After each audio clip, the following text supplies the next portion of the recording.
Hey everyone, welcome back to the channel. Thank you for being here. My name is Andrew, coming to you from the beautiful Carolinas. Today's topic is going to be the casualties of the narcissistic relationship. Think about that for a minute. Everyone, if you like the content, please like, subscribe, and share. So there were casualties when you were in that relationship, and there certainly were many casualties post-relationship. You see, the narcissistic abusive cycle, it trapped you, it tricked you, it manipulated you. That dark energy person, they knew what they were doing, they knew how to get close to you, and once they got as close to you as they possibly could, they began to extract everything from you.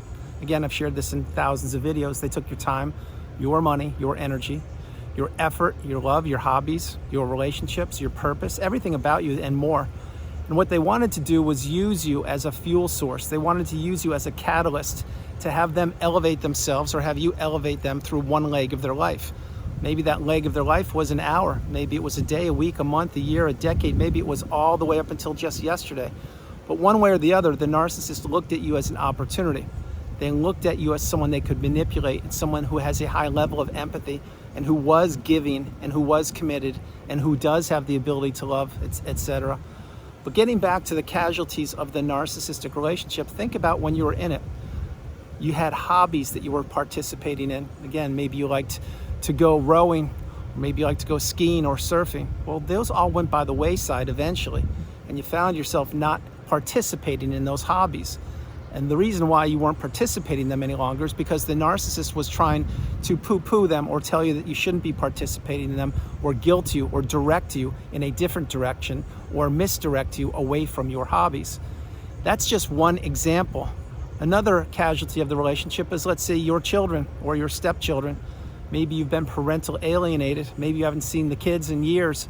Maybe you're just figuring out what parental alienation is. But you now know that the narcissist, if you shared children with them, the narcissist wasn't co-parenting with you. They were counter-parenting with you, which meant they tried to blow up you and your authority, you and your decisions, and you and the rules, or you and the way you wanted to raise the children or child.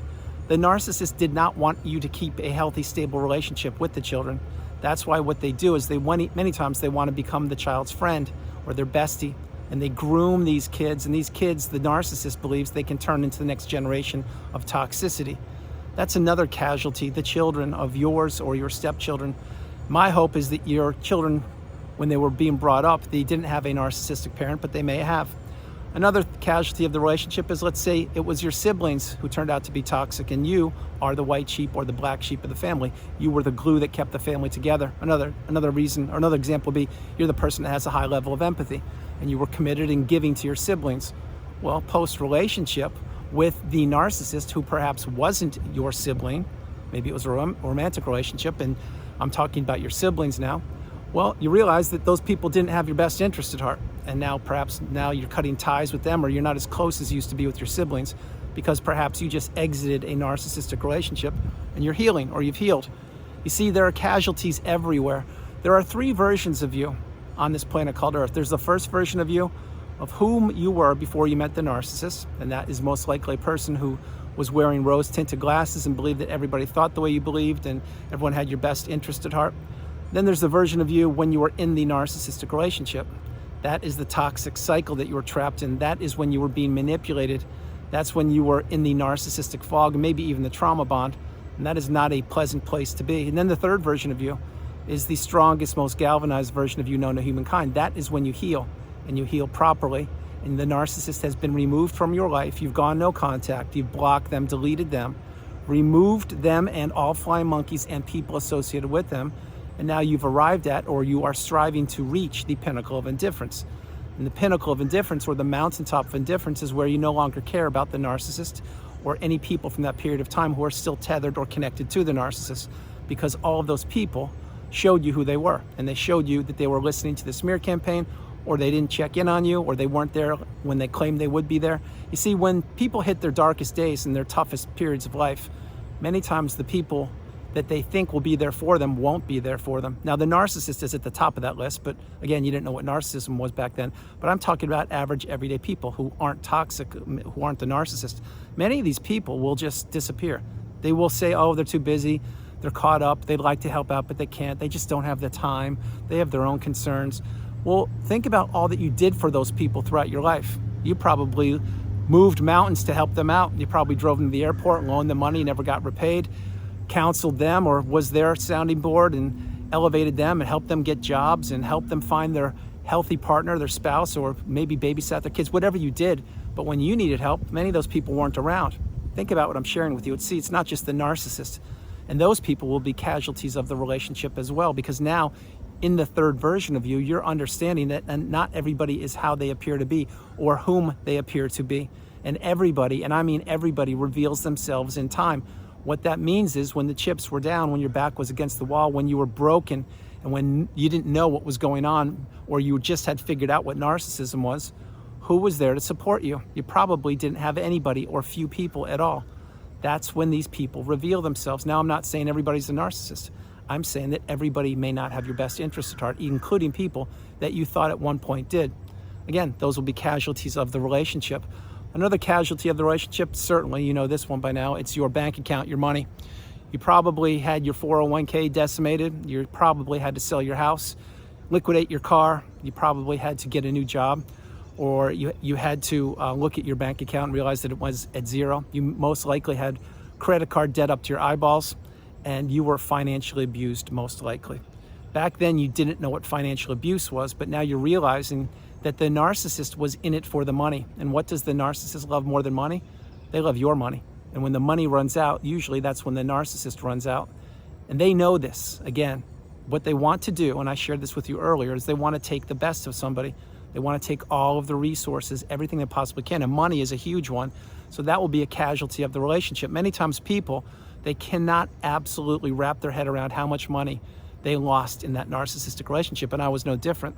This is a tough pill to swallow, but I'm going to say it, and I've said it a few times over the years in videos.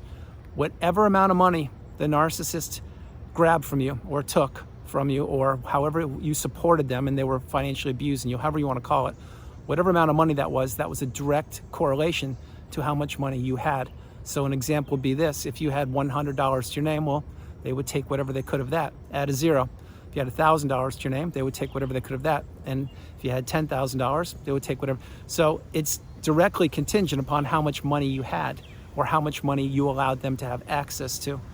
This is why the narcissist is always prodding. This is why they're always planning. This is why they're always comparing sources of supply, because they know that at any one point, one person, which was you and certainly was me, you could wake up and realize who the narcissist was. And that's when you begin to heal and heal properly. And that's when you want nothing to do with the narcissist. So what does the narcissist do? Well, they insert the backup supply, the person they've been grooming in front of you or behind your back.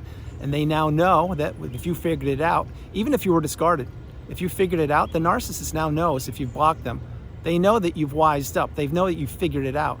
They know that you're strong. They know that you've healed. This is a very pivotal part of the video. Understand something. If you know what narcissism is, and you've seen all the videos and you've educated yourself and you know the glossary and the terms on the narcissistic abusive cycle, etc., and you haven't gone no contact, what are you waiting for? The narcissist is not going to miraculously be checking their phone every hour like they do and see that your name is there and not want to pop up and disturb or disrupt your energy at a later date if they have the ability to do so. So if you think that you're really strong, test yourself. Take the next step. Block them. Delete them. Get them off of your smartphone. Remove their name. Go no contact. What are you waiting for? Because that, again, is something that you're holding on to. If you haven't blocked the narcissist, you haven't healed. And you may think, no, I've healed and I'm good. I'm in a good space. You may want to think again. You're playing with fire. You're tempting fate. And you're giving the narcissist more opportunities to steal your energy, to keep you trapped, to keep you stuck. And what will be a casualty of that relationship? The casualty there will be that you will be in the cycle longer than you want to be. And nobody, and I mean nobody, wants to be in the narcissistic abusive cycle, specifically once you know what it is. So if you haven't gone no contact yet, I'm strongly urging you to do so. Don't tempt fate. The narcissist will rear their ugly head whenever they want to, whenever you cross their mind, and they may pop up on a text, they may send a phantom mail through snail mail, they may call, they may have people spying on you on social media. Who knows what they're doing, but you need to have a small footprint and get off the radar of the narcissist. So going back to that illustration, before I went off on the tangent, money. Money's a huge casualty of the narcissistic relationship. Other things would be dishes or music. When I say dishes, I mean foods. Maybe some of your favorite foods or restaurants you attended with the narcissist. And my personal favorite food is Indian food, really spicy Indian food. I love it. So that kind of restaurant was taken away from me for a while. Not any longer. I've reclaimed it, and Indian food's still the best. It's the greatest food to me on the planet, but that's me. Maybe some of your foods that got taken away from you were other cultures or countries, who knows? But these things, the dishes of the food, the songs and the music that you would play with the narcissist, or the music the narcissist would play when you were with them driving in the car, doing things, all of these things are reminders of what once was and what would never be. Because the narcissist was grooming you, tricking you, trapping you, manipulating you. They knew exactly which button to press. They knew exactly how to turn the gas pedal of abuse on. They knew when to lower it down or remove it. And then they knew how to triangulate you. They knew how to mirror you. They knew how to project on you. They knew how to blame shift you. They knew how to ghost you. They knew how to use word salad on you. They knew how to gaslight you. They knew how to smear your name. And they also knew how to give you the silent treatment. Those are just 7 or 8 examples of some of the toxicity that the narcissist displays and administers to their targets. So the relationship is over. Now, post-relationship, some of the other casualties of the relationship will be thinking, what happened in that relationship? Did they really love you? Do they love the new supply? Could they change? Could you have done more? Would you have done more? Should you have done more? You now know that you have to go through a litany of levels of healing on the healing path. And I've said this for years, and I will say it again, and many people are using this expression, and it is completely true, and I am the person that coined it. The healing path is not linear. It does not go up and to the right like a winning stock in the stock market. The healing path will test you to your core. Some days you'll have great days, some days you'll have not so great days. You'll have days of in between of some growth, and other days you'll have setbacks. It is not linear. Then again, if you think about it, any relationship isn't linear. Nothing's perfect. Nothing goes the way you want it to, specifically when you're healing. When you're healing, this is why the healing path is so challenging, because it's healing that one person must do, and one person must go back in time and remember all the experiences they went through, remember all of the toxicity, remember all of the abuse, and remember that the narcissist doesn't love you. They don't love the new supply. They don't love anybody. They don't care about anybody. The only thing the narcissist cares about is being able to stay living in someone's mind rent-free, to be able to control someone, manipulate them, and blame them for being themselves. So post-relationship also, think about maybe where you lived. Maybe you had to relocate your city, town, state, country, jurisdiction. Well, there's a casualty of the relationship again, if you had to move, because maybe you were born and raised in a certain city or town and you love it. Well, you met the narcissist there, and now you don't want to leave, but you have to, because you believe that the area is too toxic and too many people know you. It's one example. So your jurisdiction or where you live is another casualty of the relationship. That's why so many people I work with over the years, they do relocate if they have the ability to do so, and if they do the research just like I did and figure out where you want to land. You don't just throw a dart at a board and say, I'm going to move there. You have to do the homework and the research. That's why I created, developed, and executed my own exit plan. And that's what I help so many people do during one-on-one sessions, because it is not one size fits all. There is no magic pill that can be consumed, or no magic wand that can be waved that just allows you to heal. Each and every one of us have unique experiences that are similar, but yet unique to ourselves. Example, you know what gaslighting is? Well, so do I. I experienced it just like you did, but your experiences were the same technique, but in different areas or in different time frames in different ways, but we both experienced gaslighting. That's an example. So other casualties of the relationship, post-relationship, will be your job. Maybe you had to leave a job that you loved because your former boss or the former person you work with or manager retired. And then the workplace bully narcissist took over that person's role, and they're making your job very uncomfortable because they want to trim the books, or they don't want you around because they know you're an empath or whatever. Well, maybe you have to leave your job.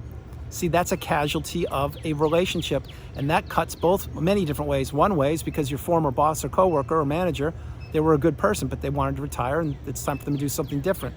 Well, that was a support system. Once they're gone, insert the narcissistic bully or the workplace bully. They now know that you're on an island because you were very close with the person who just retired, and now you become the target. So that's how these people do what they do. Other casualties of the relationship is sharing or oversharing information. By now you've learned, or you're learning, that People are gathering information about you whether you know it or not. They're looking at the way you walk, the way you talk, the clothes you wear, who you spend your time with, what you consume, if you're caught up on certain events that are going on in the world or if you're not, and they're watching you, monitoring you. You didn't know that before, but now you realize that that's what people do. And many people have hidden agendas that you will never know. Many people have hidden agendas, and at the top of that list is certainly the narcissist. The narcissist eyed you up. They were vetting and grooming multiple sources of supply before they entered that relationship with you. You had the most to offer. That's why they went into that relationship as long and as far and as deep as they did with you, because you were the person that was naive, no disrespect, so was I. You were an empath and still are. You believed in humanity, you were committed, you could love, and you cared about people. And you probably were very, very open and honest. The narcissist took all of that and they used it against you. This is what the narcissist does. So another casualty of the relationship is now you realize that the way you see the world is a different way, and that you cannot be sharing information with complete strangers or oversharing information about certain things with certain people, which is why over the years and many times recently, I've said this and I'll say it again, we, the people that heal, we have to have a small footprint. We have to get off the radar of the narcissist and toxicity. And we have to stay in that cocoon of boundaries and insulate and protect ourselves for as long as we need to. And once we want to exit the cocoon of boundaries, once we want to come out, we are healed and we are stronger than ever. But that will take time. It will take a lot of time. And we will have to recognize and accept that there will be casualties of the narcissistic relationship littered all throughout the relationship, and certainly many post-relationship. Other things are items in your house.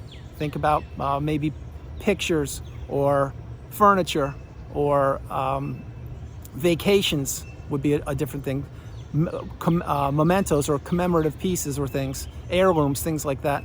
Maybe all these things have to get boxed up and put in the garage. Maybe they get boxed up and donated. Maybe you sell them, I don't know. But all these things you'll realize, specifically with pictures, you will realize that you no longer want them around because they're reminding you of toxicity and they're keeping that person connected with you. That's why most of us have removed all the pictures from our smartphones, or if we still had photo albums, many of those get thrown away or put up in the attic or the basement or given to our children or grandchildren. But we don't keep the narcissist in our proximity. We remove all the negative energy, which is another one. Another casualty of the narcissistic relationship is your mindset.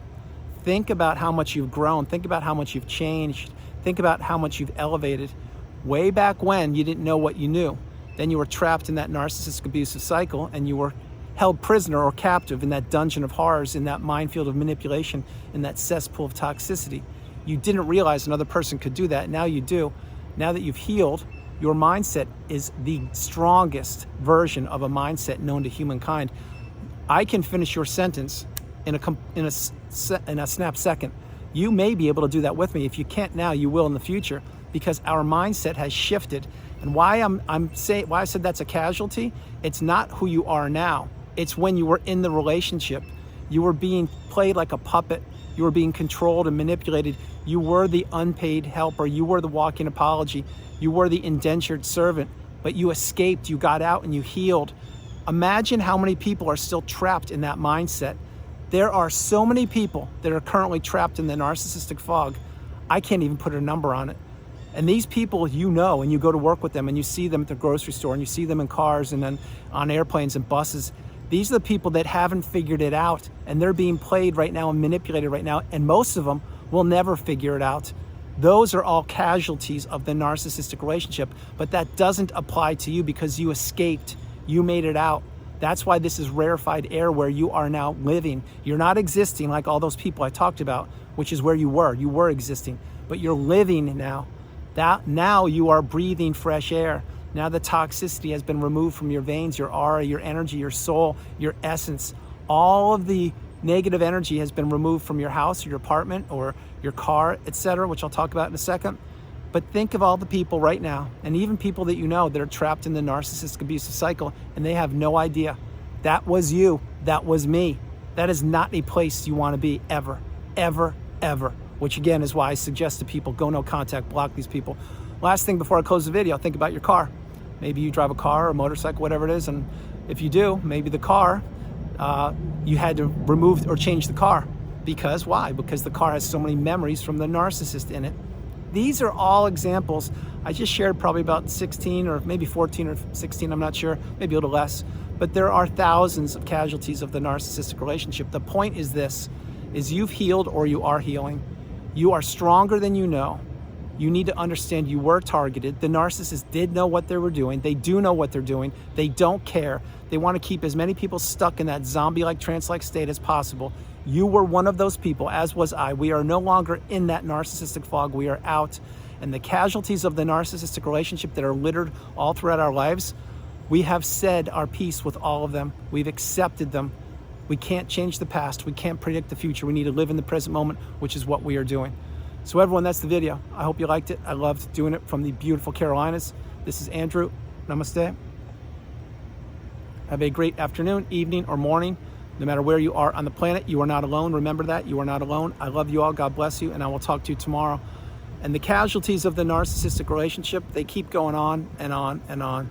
Because as long as the narcissist continues to do what they do, which is infiltrate people's lives, take whatever they can, crumble people up like a sheet of paper on the freeway and throw them away, and keep doing it over and over again, there will be people stuck in the relationships, trapped in the relationships, and most of those people will not figure it out.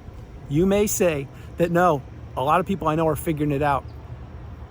That may be your people that you're communicating with because you've healed or you are healing. Most people don't have the wisdom. They don't have the wisdom. Many people are so caught up and so trapped and so beaten down in the narcissistic abusive cycle that they believe that they can hang in there longer and that they can stay in it, and it's not that bad. It's worse than anyone could ever imagine when you're in it. It's not until you get out and you look backwards in time and realize how far you've come, what you tolerated, how fortunate you are that you made it out in one piece and that you've healed. When you're in it, you can't see it. When you're out, and you're out for a long period of time and you heal and heal properly and look back in time, then you really count your lucky stars and say, oh my gosh, I cannot believe I was trapped. I cannot believe I didn't know what was happening to me. I cannot believe I made it out and I healed and I'm in a great space now. That's why we need to practice gratitude every single day. And that's why we need to remember what happened to us in the past. Never, and I mean never, ever allow it to happen again, and send positive energy to those people who are currently trapped in the cycle. Most of those people will never make it out. I wish they would, but they really won't. The only way these people make it out is the way that I made it out, by having belief in yourself, not quitting, focusing on yourself, going no contact with the narcissist, practicing radical acceptance, realizing that there will be casualties of the relationship everywhere, and understanding that you are here and that you can make a difference on this planet called Earth. I love you all. God bless you, and I'll talk to you tomorrow. Bye, everybody. Bye.